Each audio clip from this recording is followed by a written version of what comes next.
Video skandal elit politik, senjata, Hasto usai jadi tersangka.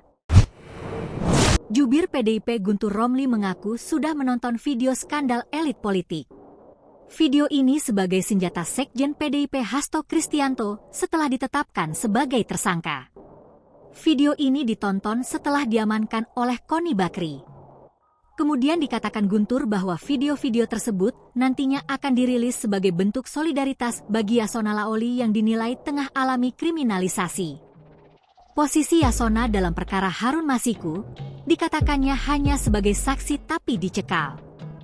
Kemudian diungkapkannya banyak dokumen dari video-video itu sudah dibawa oleh Koni Bakri ke Rusia untuk diselamatkan dan sudah dinotariskan di sana. Adapun terkait bukti video-video tersebut, ia mengaku telah melihatnya. Ia menyebut video tersebut berisi skandal elit politik di Indonesia, kriminalisasi Anies Baswedan, serta rekayasa hukum penyalahgunaan aparat negara dipakai untuk membunuh lawan politik. Saya sudah menonton beberapa, beserta bukti-bukti yang valid, kuat sah.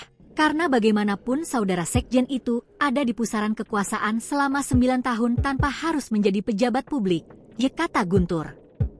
Kemudian dikatakan Guntur, Sekjen PDIP Hasto sangat mengetahui setiap detail peristiwa, bagaimana penyalahgunaan kekuasaan dipakai untuk korupsi.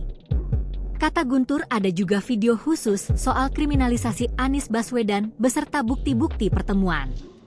Ini skandal besar melebihi kasus Watergate di Amerika. Bagaimana rekayasa hukum dengan menyalahgunakan aparat negara dipakai untuk membunuh lawan politik. Daya ledaknya luar biasa, terangnya. Khusus untuk seorang mantan petinggi, lanjutnya, Hasto dan partai selalu membersamai, mendukung dan membela dia dan keluarganya sudah 23 tahun ini. Rahasia sekecil apapun dan buktinya dipegang saudara Sekjen dan partai, tegasnya. Download Tribun X sekarang, menghadirkan lokal menjadi Indonesia.